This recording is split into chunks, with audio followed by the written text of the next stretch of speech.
Welcome to the Creative Revival Podcast. I'm your host, Kate Kozar, a passionate photographer, devoted wife, and mother to two very energetic boys. 7 years ago, I blindly transitioned from a corporate job to pursue my photography dream, specializing in capturing love stories in the wedding industry, and I've never looked back. Join me on a journey as we explore the depths of mental health, relationships, parenthood, and business, while unraveling the intricacies of entrepreneurship in the creative industry. Through candid conversations and genuine connections, we'll explore the why and the how behind people's lives and create a safe haven for introspection and growth. From small town beginnings to global adventures, let's embark on this transformative exploration together. Welcome to a space where stories are heard and hearts are understood. Hey guys, if you're watching on YouTube, I am just popping up pretty much in the same outfit, but I have cleaned up. I am post-interview and I am just spent a lot of my day editing and listening back to this episode, and there are quite a few subjects that come up that I just wanted to give a little heads up about, a little trigger warning. We definitely have conversation about sexual assault and physical abuse and emotional trauma and mental health and the LGBTQ community and all of these things, which are so important and I think great conversations to be having. But with that being said, I do know that people are in all different seasons of their healing. So if these are any sensitive subjects at all for you, I encourage you to just look at the show notes, look at the key chapters, and just skip through those parts and I guess indulge in the rest of it, because the other conversations that are had outside of those certain topics are also fantastic, and I think something that you may take something from. So again, thank you so much for tuning in, and I'm going to just get right into the show as it was recorded. We can forget this happened. Hey guys, so welcome back to another episode of the Creative Revival. The next guest is somebody that I have been admiring from afar for over 3 years on Instagram, and I initially followed her she was an incredible artist. Her art spoke to me. I loved her photos. I loved the stories she was telling. And what I've quickly discovered was that she is so much more than just an artist, and she was showing up online in a space where I respected her so much as a creative and as a photographer, but was also sharing a lot about her personal struggles, things like depression, body dysmorphia, anxiety, imposter syndrome, all of these things that she was so vulnerably speaking about and giving people just a space to kind of feel connected to in that sense. I really appreciate it. Instagram at the time, and still to this day, is a very pretty place. So people are sharing their highlights, people are sharing the best times, the best moments, their highest recognitions, but oftentimes you don't see all the nitty gritty and the real raw behind the person and the story and the account. So that's one of the things that I was like, wow, not only is this woman incredible at creating art and she's so passionate about it and the storytelling aspect, but she's also such an incredibly raw, real human. And I think by doing that, this woman has just created a really great community that feels really safe. And that's one of the things that I love and I want to hold on to and be a part of. So I'm really excited to be having her come into my space in this world. Here at the Creative Revival, we really want to just honor experiences and real, raw conversations. And I think that's one of the things that I am most looking forward to. I do love to share, industry tips and tricks and things that can really help you in your business. But there are so many podcasts for that. So the Creative Revival is really just a place where we can tap into that conversation, but also really just go into more and expand into a place that can maybe give you a place to come and connect from a personal point of view, as opposed to just learning a lot of tech talk and all that kind of fun stuff. I'm so excited to be having Beth on the show today. Tara's a Philly-based international photographer who specializes in LGBTQ, weddings, engagements, elopements, all of that sort. She got her start in photography over 15 years ago and has since just built this, like I was speaking about, incredible safe community where people can show up, be vulnerable and real and raw online, but has also established this incredible business and has seen so much success and has built this beautiful little life for herself that I'm so excited to expand a little bit more on. I feel like our conversation is going to be something that somebody out there will be able to really sit with and connect with for some point of our conversation. So welcome to the show, Tara. I am so excited. I'm just going to grab my blanket. I'm freezing. It just started thunderstorming. Are you at home right now? That sounds really nice, though.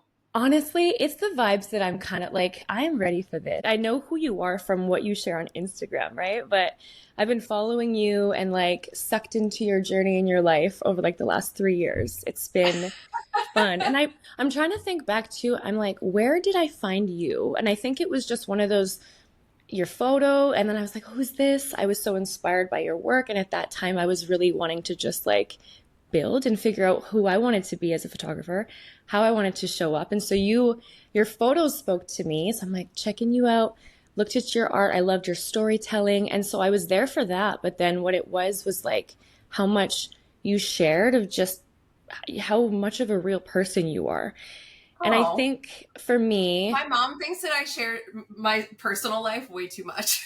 I think my mom, everyone is like, they're so in their zen of like their safe space, and the world is so different these days. And I think my mom too, she's like, Kate, this is your business. And like if my grandma was still with us, she passed away last year, she would probably I would have killed her by just swearing on this podcast. Like it's, so I'm kind of like, listen, Mom, you have no idea the community that we can build just from showing up. But what I think it was with you was just, I know I struggle with like anxiety and depression. I've been through a lot of trauma in my life. And I think I just connected to you so much with obviously whatever you were kind of sharing. I know you've spoken a lot about like anxiety and body dysmorphia. I know you talk a lot about. And again, Tara, if anything I bring up, you're like, I don't want to go there.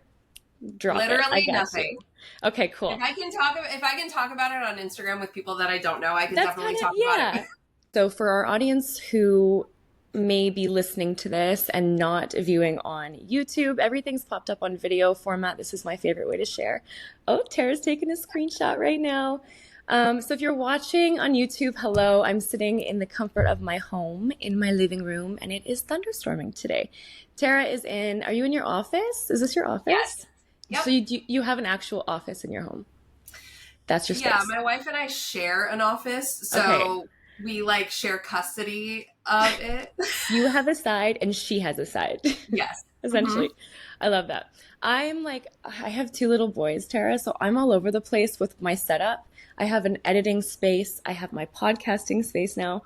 But so if you're just listening in, that's kind of our setup right now. We want to get really cozy and just dive into a little bit more about Tara. I've given you guys the intro. If you don't know anything about her, I hope that you can kind of take a little bit away from this episode.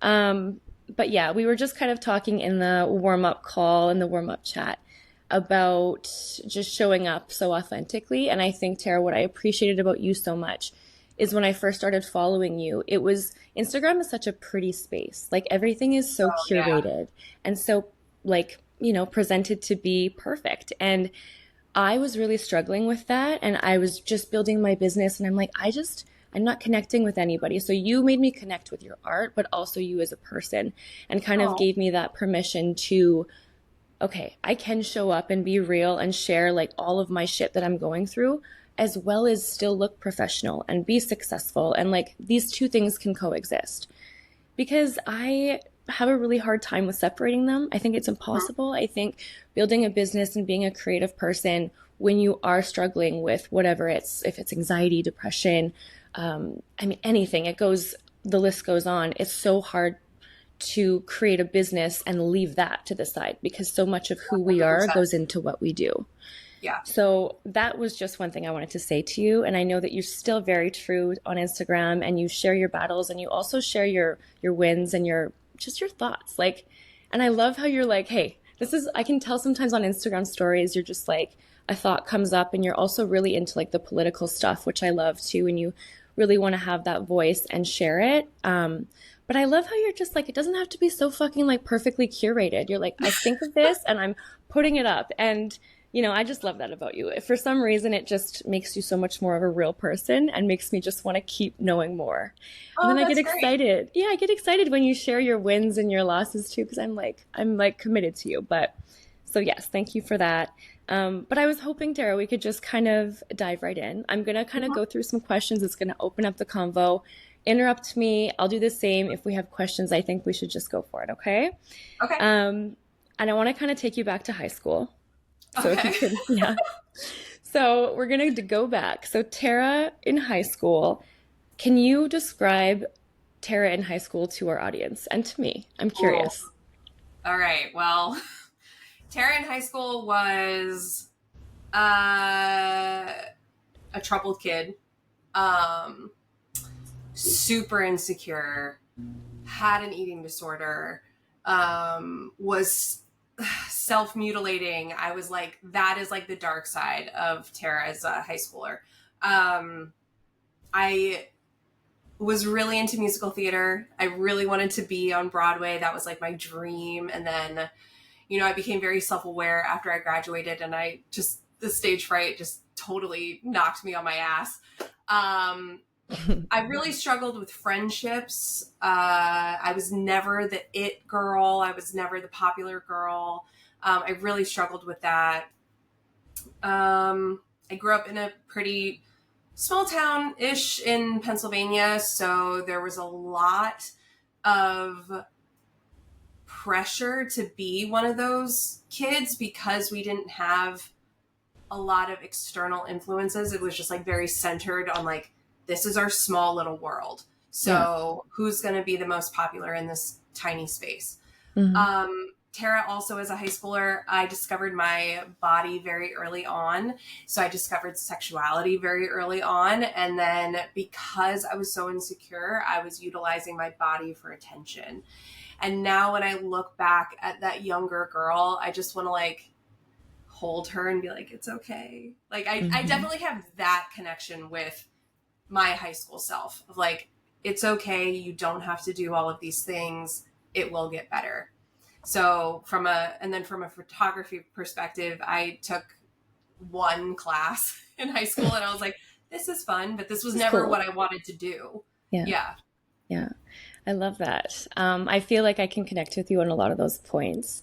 I know on Instagram, I think it was just yesterday, I shared a little reel and I noticed you did like it. And a lot of that I think speaks to maybe what you had gone through too. So I'm not going to dive deep into our traumas and all of that. That's a whole nother conversation maybe. But Yeah. yeah, I think that just being a human that has gone through kind of some things like this as artists, we do have a lot of empathy that we can kind of reach into our clients a little bit deeper. And I think that's what makes us so great with storytelling and with connecting. And do you feel like the traumas that you have gone through and just your experiences as high school Tara, do you think that's kind of helped you really lean in and like connect with your couples more? Oh, Maybe absolutely. yeah, Yeah. yeah, Especially with my boudoir clients. right. Um, the women and men who I photograph, um, in such a vulnerable, intimate space, I'm Hmm. very clear to them that one, I have body dysmorphia, so I understand if you are insecure about certain parts of your body, please tell me. Hmm. Also, I have been photographed in a boudoir setting before, which I also feel helps because you understand what your model is feeling if you've been through it. So Absolutely. that is another part of it that I really sorry, there's a dog going crazy outside. Oh my God. And there's an airplane flying over me at this moment. I'm like, what's happening? I'm I like, I can't, hope she can hear this. no, I can't hear the Um, dog. I can't at all. You're okay. okay. So yeah, I think that definitely really helps. I also bring the vulnerability to the shoot anyway. For I will sure. tell them, if you're feeling uncomfortable, if you're feeling insecure, don't hold that in, say something because Absolutely. I can I can only do so much if I don't know. And then Hmm. once you tell me what's going on, then we can do so much more to Hmm. ease your anxiety. Totally. You're so open on Instagram and on your online, how you show up online really attributes to, I think, the clients and them that you're attracting, right? And them showing up knowing these things already. So just a message to those photographers out there, I think a lesson they can take from that is just be authentic. And that's the worst. I hate hearing that, but that's the best way to get the people who will really connect with you, that you can really show up for, where you're going to And be valued. you know what I also hear a lot of? It's actually the opposite. Everybody seems to be concerned about Mm-hmm. being authentic on Mm-hmm. Instagram because they're afraid that people won't hire them For sure. because of that. Yeah. And I've found that that's also a blessing for me, Mm-hmm. because there are definitely certain people that I do not want to hire me. I don't want to Absolutely. contact me, and I am Mm-hmm. totally comfortable with that. I Mm-hmm. don't need to be hired by everybody. Yeah. Um, and if me being my authentic self on Instagram is like a clean way of separating those people from my business, that's great. If I don't have to have any interaction with them at all, wonderful. Totally. Yeah, yeah, 100%. I've been doing this for 7 years now. I mean, you're over 12 years, right? Like Yeah. you learn a lot as you go, but that was the one thing when I started off, I'm like, yes, yes, that sounds fun. Yes. And I didn't even look into who these people were. And then I'm like, Hmm. why didn't I get anything out of that? Like I wanted to, or like I put so much work into this and energy and love into this and I got nothing. Like it makes a hell of a difference when you just focus on attracting the right people and detracting the right It's people. like it's just like friendships or relationships. You want to attract the people that you like. Mm-hmm. And how do we do that? We just put ourselves out there. So if you're a business owner and you don't want to talk about who you're in a relationship with, what your Mm-hmm. political views are, all of those Mm-hmm. things, because you're afraid that you won't get the client, just know that you will get the client. You'll get the right client. The right client. Yeah, Yeah. exactly. No. And I think that's one of the things, touching back on what I said I first appreciated about you, is I didn't know how to show up with all of my shit. And I didn't think that I would be taken seriously or be respected as a professional. And I'm like, but I'm also going through all these things. And the minute that I was like, okay, I'm going to share this and it is what it Yeah. is. Honestly, yeah, maybe I did lose a few people, but I gained such a beautiful community that's stronger than the people that are just sticking around for what, you know? Yeah. One of my So, favorite videos that you made was one about you getting up super, super early in the morning to have your own private time, like with your oh, family. yes. And I was so into that video. I was like, okay, this is what I'm talking about. She has to get up at what, 5 a.m. in order to have her own space, her own coffee, her own little moment. And no one Mm-hmm. else would know that. Anybody who's watching, who's starting a small business and maybe they have a couple kids and a spouse or whoever, they might be drowning in the idea of like, how am I going to do this? And I thought Mm-hmm. that that video was such a great representation of like, you have to take care of your mental health in order Absolutely. to take care of everything else. And my biggest push is mental health. Huge push. Yeah. I think that's why you and I connect so much, or at least I'm speaking on my own behalf. But Yeah. I love that you run your business with that almost, I would say, as like the forefront. Yeah. And you've always honored your feelings and your clients, and I just love that for you and for them, and I just love what you've built. But everything that you said, I totally agree with. I think, I mean, people know me by like, hey, Kate's the early bird. Kate loves to dance. She loves music. She's a happy, bubbly person, and I think but I also struggle with ADHD like a Mm-hmm. motherfucker, and I have anxiety, and I went through a separation recently, and I all these things, so people know these things about me, and it also just makes for great conversation with those clients when we do get the experience to work with them because they feel like they know 100%. you, and it makes Yeah. them more comfortable. So high school Tara sounds like a fun time, but Problematic. problematic for sure. But so kind of reflecting back on that and then looking at right now, how would you describe Tara right now? Oh, wow. Putting you right on the spot. Yeah, Tara right now. Mellowed out. Mellowed Mhm. out is definitely one. Has her shit together, is very focused on her mental health, whereas high school Tara was kind of forced into it. Mhm. Now I'm tackling it on my own, and that feels really good. Mhm. Um, ooh, healed. healed is good. Healing, I guess. Like, we're never fully healed, but like healing from severely toxic relationships throughout my 20s and going through that process. I feel really stable in my company. So that is something that I don't necessarily like. For the first 6 years of my career, it was an ongoing anxiety and panic and like, oh my God, am I going to get the job? Oh my God, is this? Oh my God, that. I've kind of reached the point now where I'm like a laissez-faire attitude. Like, it will if it will. For sure. Yeah. And if it won't, then that's okay. So I feel, I guess, like one word to encompass all of it is like calmer. At I'm peace. definitely like content. Yeah. I love that. I'm good. Like, I'm chill. I'm good now. I went through my shit. Now. Yeah. How old are you, Tara? You're 36. No, really? I thought you were. Okay. Well, I'm 30. And for me, I just turned 30 this last year. My birthday's, Welcome to the club. Honestly, I mean, I grew up really young. And so I've always kind of been a lot more mature and like older than my age. But 30, and I thought I just knew everything. I mean, we all do. But when I hit 30, for some reason, like, it's hard to explain. I started to really, I knew I was dealing with trauma, but the picture of what that trauma was started to really paint itself at 30.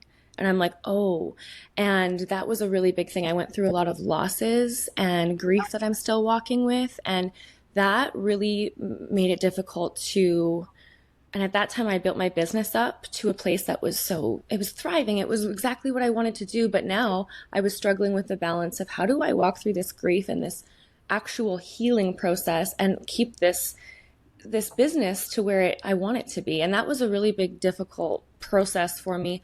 What would you say would be like one of the leading factors into finding, I guess, just keeping balance with your business as you go through all of your healing? Do you find it that challenging? Has it affected it? Yeah. Yeah. Well, yeah. So it's interesting that you say that you went through a big shift after you turned 30, because so did I. And I feel like 30 is a marker. It's kind of like 21 is a marker, at least for people in the States, like you're able to drink, but it's also a signifier of other things. 30 felt so big. And I started processing, what am I doing with my life? That was like the big question. Yeah. So I left a relationship that really wasn't going anywhere.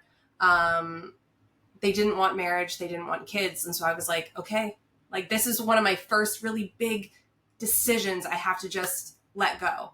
So I did. Yeah. And then that kind of spiraled other big life grown-up decisions after 30. So I think 30 is a good kickoff for like, okay, enough fucking around. We're going to get going and we're going to be an adult. Great. Yeah. I don't remember your initial question. No, this is why I asked the questions. I'm like, this will spike a great conversation. But no, that was it. My initial question, I think, was, I don't even think I fucking remember it, but it was, I think, just how, navigating a business that is successful that you've built up. Just okay. Going through your struggles and your healing and trauma. Because like for me, I needed to, okay, if I'm dealing with healing with my mom this week, I have no capacity for anything else. And I had to really find a balance for that. What's your system with that? I kind of used my job as an escape from my life. Got it. So I welcomed the work. It was like, okay, if I have a wedding, I'm going to turn off my brain and I'm not going to deal with this. No one's going to text me. I'm not going to look at my phone. I'm not going to do anything. Like, this is my escape. The time when it got really, really hard was when I was dealing with a breakup. And I would have to go to work and watch these people on the best day of their life, super, super lovey, like saying all these beautiful things, feeling like my world has just crumbled. So that was really difficult. And I remember during that time, I would allow myself to disappear for like 5 minutes and go and feel all my feelings. Nice. And then come back and go and then cry and then come back. And if I didn't have those little releases, I would have imploded. I mean, I would not have been able to function. So I think that is one of the things, like focus on mental health, like acknowledging what you need and honoring what you need and not suppressing it, because your work will suffer, your life will suffer, everything will suffer. You need to just get it out a little bit at a time if you can. Totally. Yeah. Yeah. No, I love that. And I think too, just building on that, like obviously you had a great support system or whatever kind of community, I'm assuming you did, but and you can correct me if I'm wrong, but I think, for those listening, if you are going through something and struggling and trying to find that balance between, oh my God, how do I not just give up on my business to rebuild my life? And how do I do this all at the same time? Really just have those people in your life, tell them what you need, be super communicative with them. Listen, this is what I'm struggling with. I need this today. And I think just setting expectations for your support group, that's what really kind of helped me. I remember there was a wedding that I was shooting and I was going through the trenches of my separation with my husband, who now we are falling in love all over again. And it's just the best thing in the world. We've been together for 12, 13 years. So it's been a journey. Gosh. But, and we separated for about 6 months, but we have 2 kids and it all kind of happened really quickly and got really nasty really quick because emotions were so high. And I remember I was at a wedding reception and I was like 2 hours left. I just couldn't mentally be anywhere else. And I remember looking at my assistant, at my second shooter, and she knew what was going on. And she, I told her that day, I said, listen, I'm so struggling today. And if I look at you and I give you a nod, I'm dipping out for a minute and I need you to pick up. And so I think that was what really kept my cool that day, just knowing that she was going to be able to step in. She knew what was going on. And did you ever work with a second shooter, or has it always just been you? Every so often I would work with a second shooter. Very rarely though. I really thrive working alone. Yeah. I've just always been that person. And unfortunately, there's this push in the community of like, you need a second shooter. And I think a lot of clients feel like they need to hire teams in order to get the best work. So from a business perspective, I really struggle against the teams because that's usually, if I lose a job, that's why. They're like, oh, we wanted 2 shooters. I'm like, okay, good luck. Like, I hope the 2 shooters is like better for you. I feel like I'm giving a more intimate experience with my clients because I work directly with both of them. They don't get a second person. They get me all the time. So in a situation like that, where like you had your second shooter to lean on, I was just kind of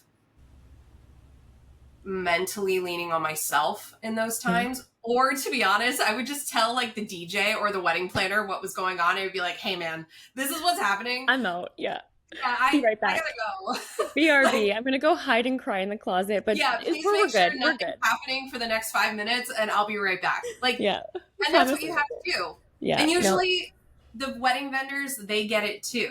I also think that there's this stigma against not telling your clients what's going on with you. You want to give this perception that you have your shit together 24/7, and I think that is a lie for everyone.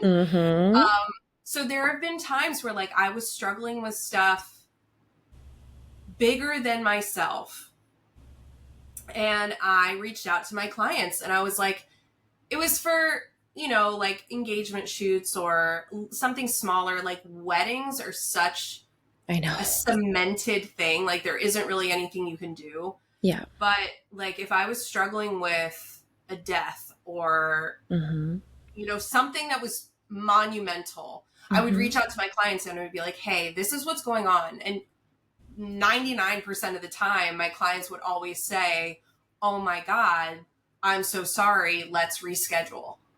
Totally. Yeah. And they were completely understanding. And I think that if you lean on them too, one, that humanizes you in their eyes. Absolutely. And that creates a deeper bond between you and your clients. Absolutely. And that 100%. And I think like, it goes back to the square one. You're showing up this way on social media. They feel like they can connect to you. Okay, Great. We love this person. We've hired them now. Great. And then all of a sudden you show up and you're just this robot. Like, no, you need to be able Yeah, to have those people who totally understand, where you can tell them, listen, guys, if something's going on, I want you to tell me. And I'll do exactly. the same thing for you. So I think that's beautiful that you've been able to at least have clients and thankfully good experiences with stuff like that. And I that's what haven't I had mean, it. like circling back to like not getting the clients that you don't want, right? Yes. Yes. I I know that there are groups of people who will not hire me, and I'm good with that. And a lot You're of the like, thank times, God. those Hmm. people, yeah, a lot of the times, those people are the people who aren't going to cut somebody slack if they're having an emotional moment, like a human moment. They're the people who are going to be like, I don't give a fuck about you. Hmm. You need to show up, do Yep. your fucking job, Yep. and don't talk to me about your life. And Yeah. Take honestly, the fucking pictures and then yeah, yeah. and I'm good. I'm good with those kinds of people. I don't need them. No, 100%. And what we do, I think we put so much into what we do and so much of our soul goes into it. So it's like the minute anyone steps on that, it's such a personal thing. So Yeah. I totally agree with you. You've had such a journey from what I kind of seen. Graduated high school, you go into university, and you're studying journalism. You're like, I'm Yes. gonna be the writer for the Rolling Stones. My name's Tara. Buckle up, bitches. But then what happens? Then you graduate with a photography degree. Yeah, so there was a lot of things happened. So during those first 2 years, I went to a Catholic college, Okay. not for any religious purpose, but just because it was the only place I could get in, and because I was not a good student. And Okay. so I got in and decided I wanted to be a journalist. And then my second year, actually my first year, I had some really awful sexual assaults. And it was two, and they were 3 months apart from each other. And it was really traumatic. And I struggled the second year to kind of stick it out and like stay at the school. But like seeing these group of guys every day was really hard. I'm And so so, sorry that you had to go through that. I'm sorry that happened.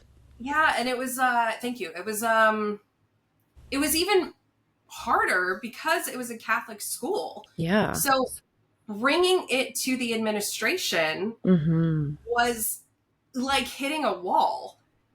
It was like someone saying, we don't care about anything that you have to say because this is going to taint our administration.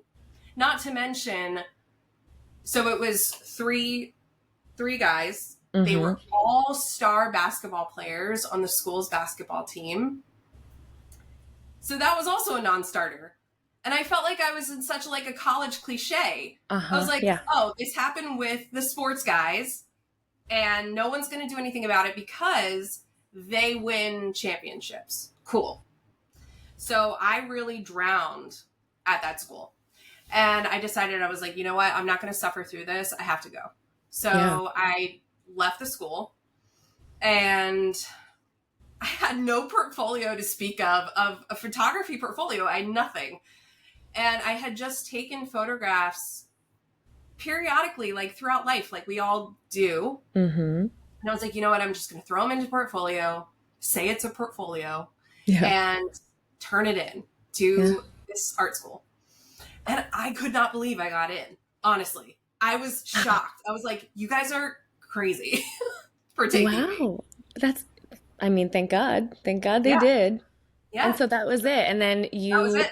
you kind of dove into that. So you started the whole education with the photography degree, and then you started an internship, right? Mm-hmm. With Christina Campbell. Yes? Mm-hmm. Yes. So you So start yeah. Christina worked for the school in the administrator's office, or Okay. admissions. I forget which, but Something with an A. yeah, she was really sweet, and she owned her own wedding photography company in the city. Okay. And so I was very attracted to the idea of never having a boss. Mm-hmm. It tapped into my rebel nature and problem with authority and all that stuff from high school. Mm-hmm. Um, So when I had to get an internship for college credit, I decided that I would hang out with her because she was working for herself. Cool. And I loved it. I fell in love with it. I like everything about Christina and the way she did the job. I was like, this is awesome. I love this. And so that was it. I was Yeah. totally in. And so Mhm. I created the company name. I created the website while I was in school. I, you know, decided because I had come out as a queer person in my freshman year at the art school, that I was going to photograph all my friends because at the time same-sex marriage wasn't legal. Mhm. And so I felt like I had a duty to showcase this love that wasn't legal yet. Yeah. And that was it.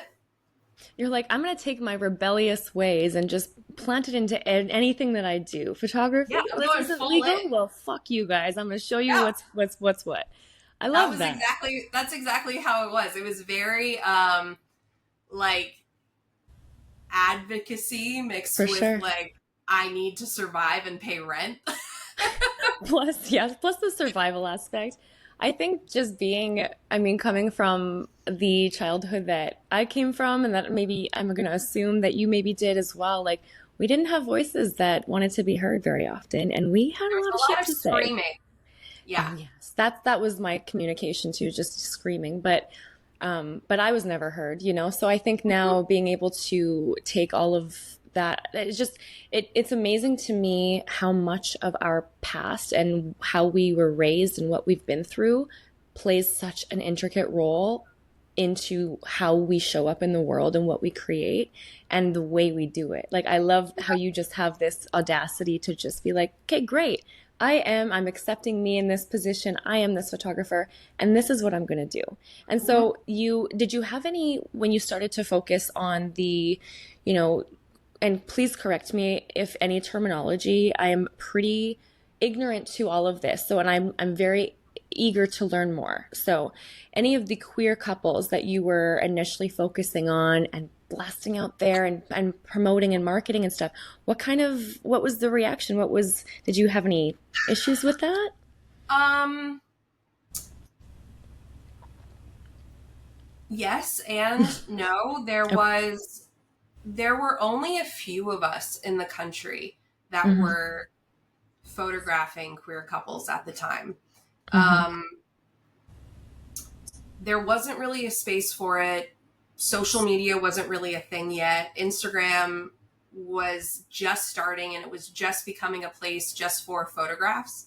It Right. definitely wasn't what it is now. Yeah, it's Um, yeah, so it was tricky. And it was also tricky to get work because no yeah, one could actually get married. for sure. So Yeah. it was a lot of just photographing straight couples to Gotcha. make money Hmm. and then photographing my queer couples on the side for like commitment ceremonies or just couple shoots or things like that.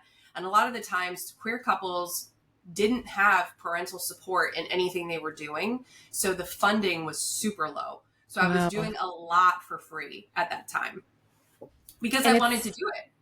and so I think like thinking back to I'm just painting that picture in my mind and then I'm kind of going to today and like what a difference. Would you say there's been Huge. a lot of growth? I mean, I think that what you've just said, you have a lot of impact on that, but what does it look like now for the queer community and for the LGBTQ? So there Um, was this. So the right now the boom is huge. Like ever okay. since Yeah. 2015, especially in 2015, it passed in Pennsylvania, Mhm. and it went nuts. Um, then it became all of these photographers were all of a sudden wanting to shoot queer couples without having ever been supportive in the past. It was like, oh, this is a fad, so I'm going to jump on this. And you were like, hang on, there's so much more to this. Yes.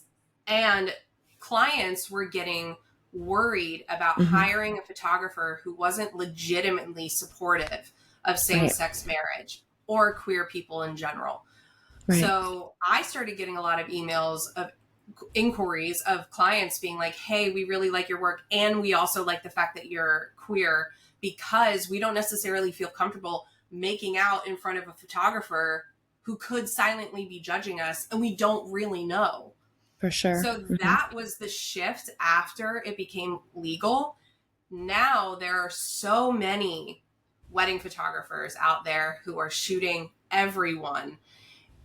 And it's a really beautiful thing, but I still kind of have that concern. I'm just like, okay, like, are you quietly judging? And to be honest, no one will ever know.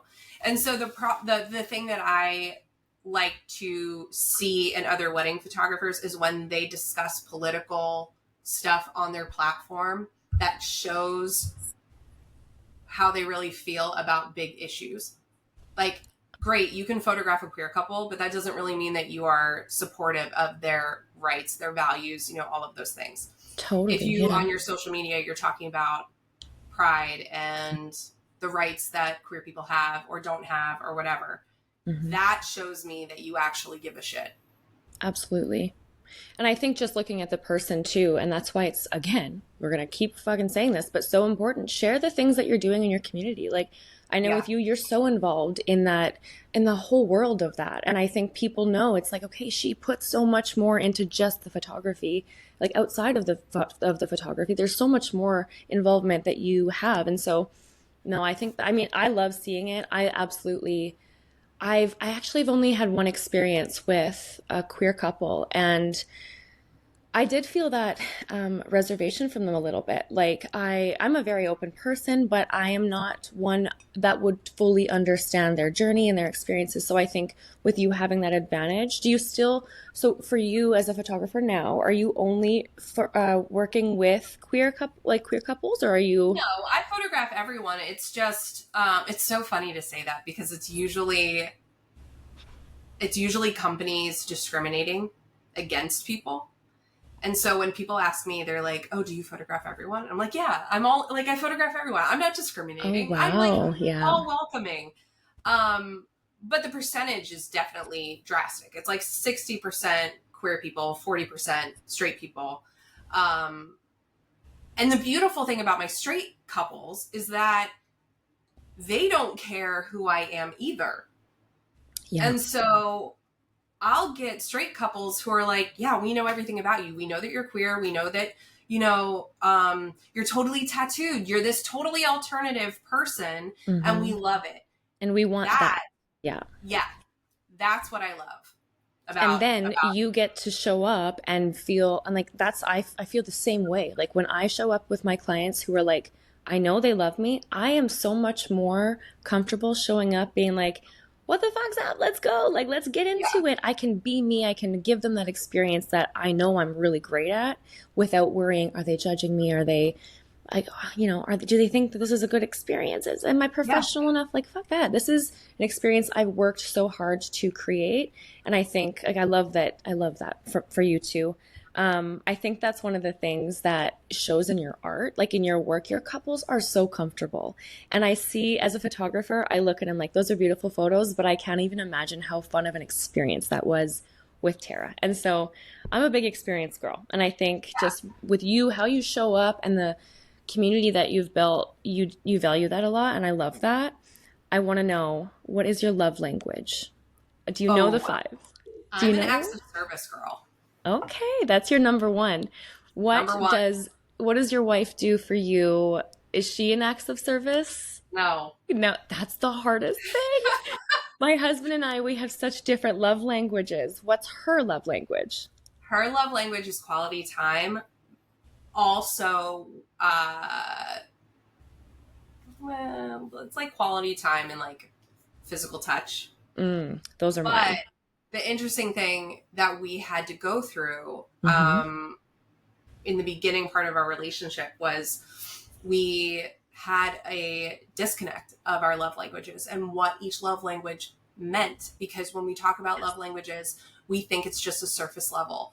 And you don't really know the definition of somebody's love language unless you ask the question. Like, for example, I was under the assumption that me just sitting on the couch with Vanessa and just sitting there with her meant quality time. Correct. So when Yeah. she started saying, I need more quality time, in my mind, I was like, what the fuck are you talking about? We Like, spend I'm so giving much that time to you. together. Yes, yes, Yeah. And for yes. her, I had to ask more questions. And I was like, okay, so what does this mean for you? And she was like, well, quality time for me means no phones, naked time, like, Sexy time. like not Yeah. necessarily like sexual, just like Just intimacy. intimacy. Yes. Yeah. And I was like, oh, wow, that is so specific. And Mm-hmm. then for me, acts of service are like anything that will help my day be better. Mm-hmm. I do not want to be a stay-at-home mom ever. Mm-hmm. It is something that I'm not attracted to. Good on all of the women and men and they, thems who are parents and they want to stay at home and be that person. Mm-hmm. That is never going to be something I want. So Mm-hmm. anytime that I find myself doing things that feel like that, like Yeah. I'm always taking care of the dogs or I'm doing the dishes or I'm cleaning the house or Like the whatever. homemaker role, you're Oh, kind of yeah. like, oh, wait, not happening. Yep. Mm-hmm. I put up a huge wall and I'm You like, run away. Mm-hmm. time out. We need to reassess. Yeah. So if she does any of those things to help me in that realm, then that feels so good. Yeah. It's love languages are so interesting. I looked at them at a surface level for so long, and then when my marriage wasn't working and my husband's like, I'm giving you everything I'm putting an effort and I'm not feeling it, I realized how important it is to know what love language you need, but also what love language you give. Like, does that make Mm-hmm. sense to you? Like, from Yeah. so exact same thing. My husband is like, Kate, like we have our kids, right? So we put them down at, 8 p.m. and for Monday to Friday, we could sit on the couch and, be on our phones or watch our favorite show together, whatever, and we're hanging out. And then Saturday comes and I'm like, okay, babe, I really need just a date. Like I feel like I haven't spent time with you. He's like, Kate, I'm not going to complain about that. I'll take you on a date, but we were literally together all week. I'm like, no, Mm-hmm. that's just living life, doing what we That's have to just life. do.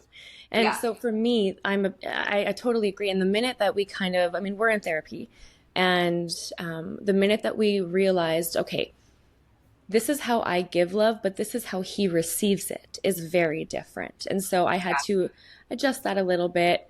And now, it's a journey. Marriage is a fucking journey. How long have you been married? You and Vanessa got married. I was so happy when I saw your engagement. I think even thinking back, I was like, hey, can I shoot your wedding? And We, you were like, hang on a minute. Let me just soak this all up. But even before that, how did you meet Vanessa? Who I am obsessed with this woman, by the way. I don't know why. I love her. I think she's the cutest yeah, little person. she's pretty special. And it's like our whole journey just blows my mind every time I think back about it. One, because she is nothing at all like anyone else I had ever dated ever. And I Okay. don't say that subtly. I mean it like literally. Like, She how is, so? Like, how is she different? well, first we met on Instagram. I don't want to I forget love your that. question. So we met on Yeah. Instagram. It's okay. I'll remind you. I won't let you. Okay. So that's what happened. We met because she's a Marine. Yeah. And she was stationed in North Carolina at the time, and I was living in Philadelphia. And this was February 23. Okay. So 2020. So right 2020. before COVID. Mm. And she was going on leave to see a concert in Philadelphia. So she had like seen my account, seen that I lived in Philadelphia. Messaged me looking for restaurant recommendations, and then because I'm an asshole, I thought she was hitting on me just out of the gate. And so I asked her, because I'm also that person, and I was like, love you. hey, are you hitting on me? And she was like, oh my God, no, I'm so sorry, I'm not, I'm just looking for recommendations. And I was like, You're like, I'm gonna go die now. Here's every restaurant I've ever like eaten at in my life. Please never message me again. I was so embarrassed. oh my God. So But then, she's probably like, how did you know? yeah, well, now, since we've talked about it for a million times, Yeah. she claims that she didn't know what I looked like. She didn't know anything about me. And so then about a week later, she ended up seeing a video of me talking to the phone. And like, she was like, oh my God, what the fuck did I do? Oh, So she no kind of way. backpedaled and she No was like, way. hey. Hey, so can you meet me at one of these restaurants? Yeah. That's So actually crazy. our first date was when she came up for the concert and we went out for breakfast and um yeah, that was kind of it. And so Hmm. we did long distance for about 8 months because she deployed for 5 months. And then I moved to North Carolina on a whim. And I was like, you know what? Oh my I'm going God. to see if this works. So it did. Wow. Wow. And so are you guys living in North Carolina right now? No, we're living in Philadelphia. So we Right, did a yeah. bunch of, Okay. yeah, we did a bunch of moves in the meantime because her contract with the Marine Corps ended. And Okay. so she could pretty much go anywhere. And Got it. weddings had started back because COVID had, you know, slowed. And so Mhm. weddings were happening again. So we just decided, we were like, well, we might as well just go back to Philadelphia. And so we did. So we've been here 3 years, almost three. Okay. Okay. And so what is that like? I can't even imagine. I just think of my schedule. My husband has a very conventional job. Like he works for the city, he's an electrician, Monday to Mm-hmm. Friday, EDOs, you know. But for me, my schedule's crazy, my mind is Yeah. crazy, and like you guys both have very crazy jobs, I think, very demanding jobs. Does Yeah. that ever get in the way? Like, is she, first of all, is she still traveling? Is she still actively on? Not anymore. Okay, So okay, right now she's in the process of looking. Well, she's in the process of applying to some other really serious positions. awesome. Um, that's all I'm allowed to say. Got you. Okay, yeah, So she's in the process of looking for other work. But at the time when we both were working, it yeah. was really crazy. But I'm really blessed, and she's really blessed with the fact that we're both very independent people. Hmm. Um, I am super, I'm super independent, like almost toxically so. And Hmm. so is she. And so when we would have those opportunities to be separate, there was never any overwhelming missing each other. There was never any worry about anything because the trust was so real. And um, the excitement for each other to have their own experiences was also real. And I think that with a lot of couples, there's some jealousy or some annoyance about your partner going off and like living life on their own. Yeah, And like you want to be a part of that fun, but we can be excited for each other without being there. And I think that totally. is what that's the beautiful part. I couldn't agree with you more. I think that was one of the big things for me when I separated with my husband there. I'm like, okay, I'm 30. I was so excited about life, but I'm like, I actually have no identity outside of my Mm, husband. Um, and I mean, I have a lot of abandonment issues that I am just working on now that I am realizing, like, oh, that's mhm. why I'm like that. And so for me, I'm really trying to feed into that and like have my own identity. I'm 30 and I'm now just finding that group of friends that I can, without guilt or without any kind of controversy in my mind, put all of my love in a basket, like eggs into. But it's a really difficult balance. And so I think having that partner, that's awesome that you guys are And it's like, so funny because I had the opposite problem as you. When yeah, I was so used to doing life alone, yeah, um, that when Vanessa came into my life, and all of a sudden it was like, well, I want to go with you to Aruba to shoot this wedding, and I want to go with you here. And I was like, well, these are my things. what does that even I, look like? Oh, I don't yeah, really want you to come with me. right. I do because I love you and I want to hang out with you, but like this is my thing. And Mm-hmm. so I really had to work through that of incorporating her into Yeah, this life that I've built because that's ultimately what I wanted.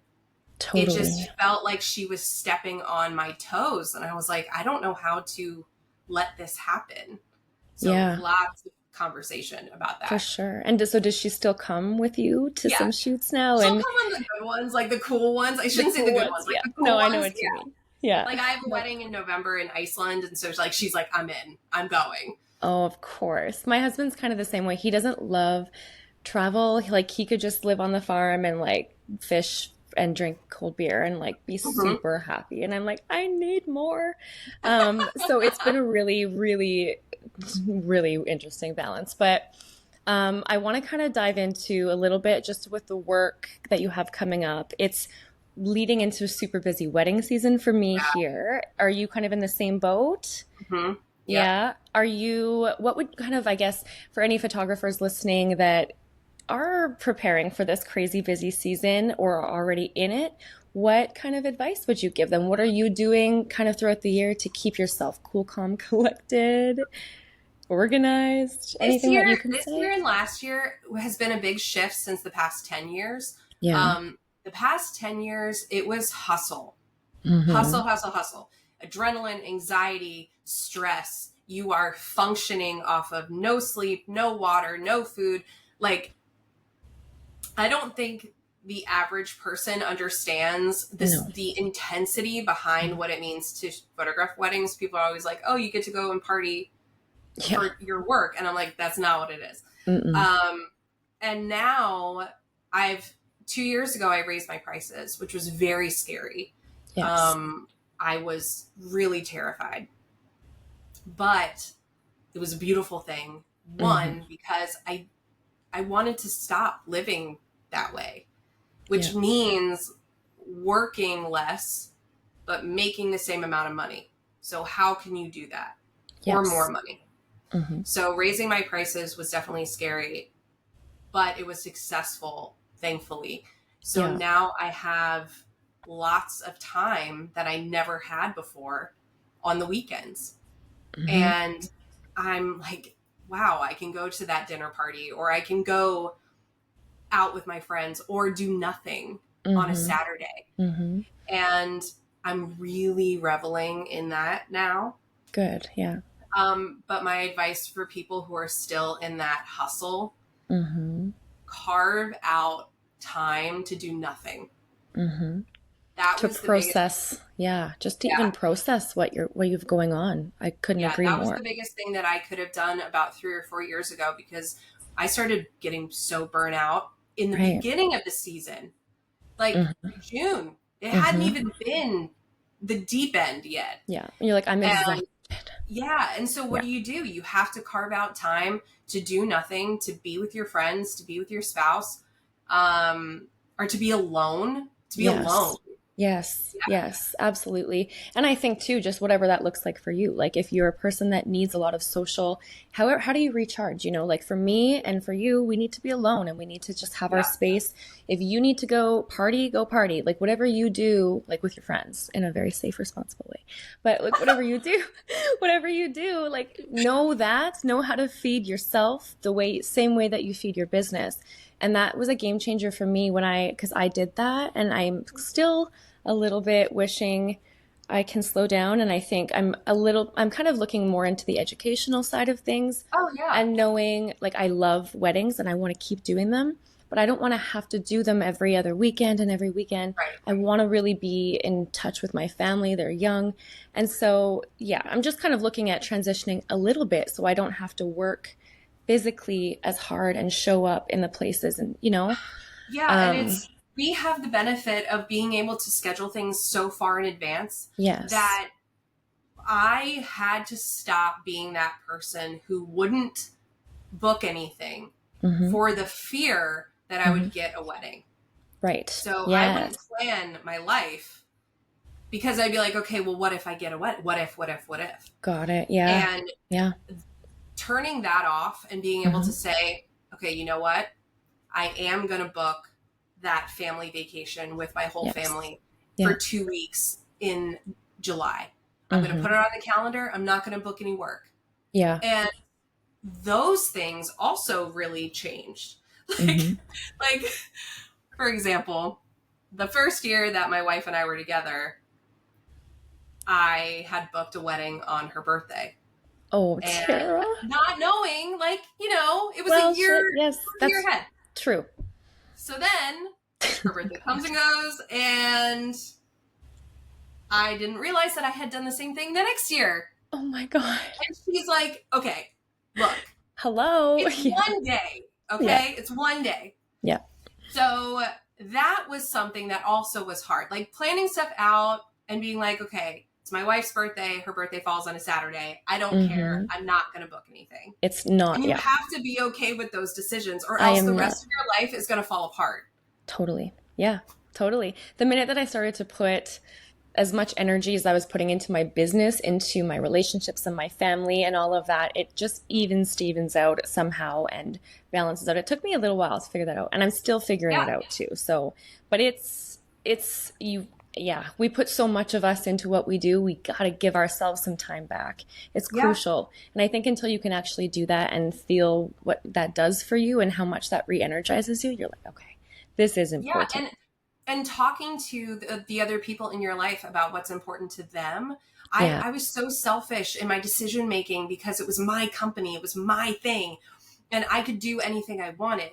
I wasn't checking in with anybody about like, do you really want me to be at this thing that you're like doing?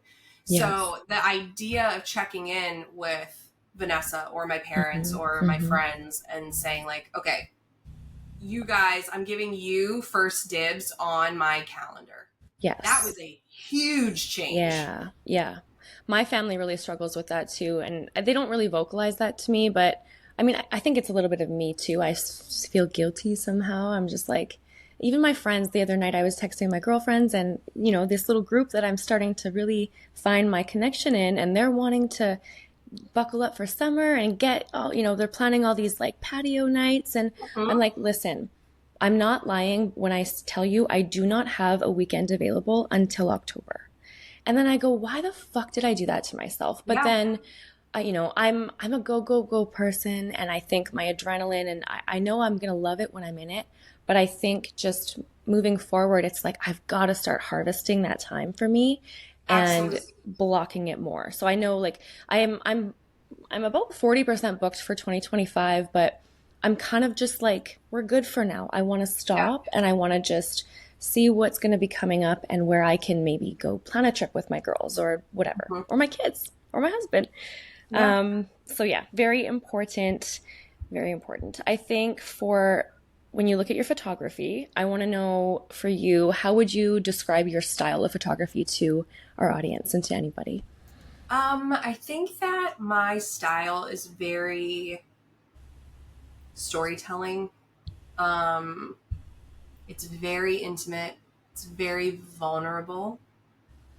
And I think it's very specific based on the couple or based on the person. I never want to try to photograph a couple the same way because all couples are unique. So I let my couple dictate how the shoot's going to go. So I guess like couple, like person focused.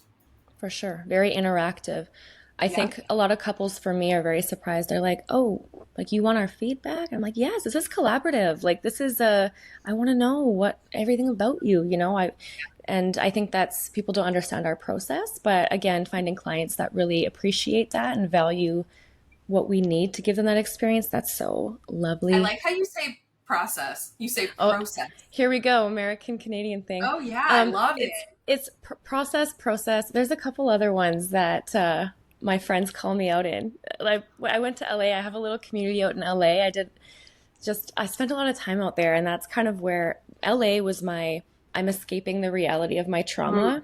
And what a place to escape. Hey guys, so really quickly, I had to pop in the middle of editing this. I realized, holy shit, we have a 2.5 hour show here. And Tara and I went really deep and really personal. And I think that if this episode is something that you've enjoyed listening to, part 2 will be one that you enjoy even more. So I really encourage you to stay tuned. I'm going to end it here for today.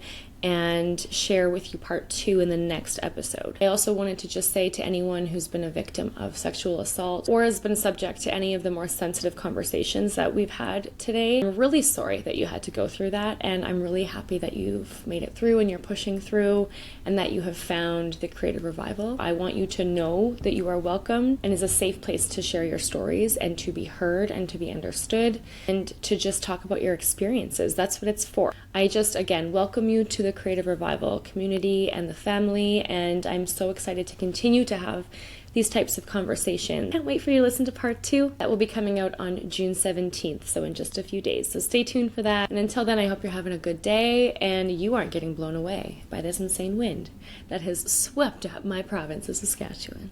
All right, guys, take care, and we will see you in a few days.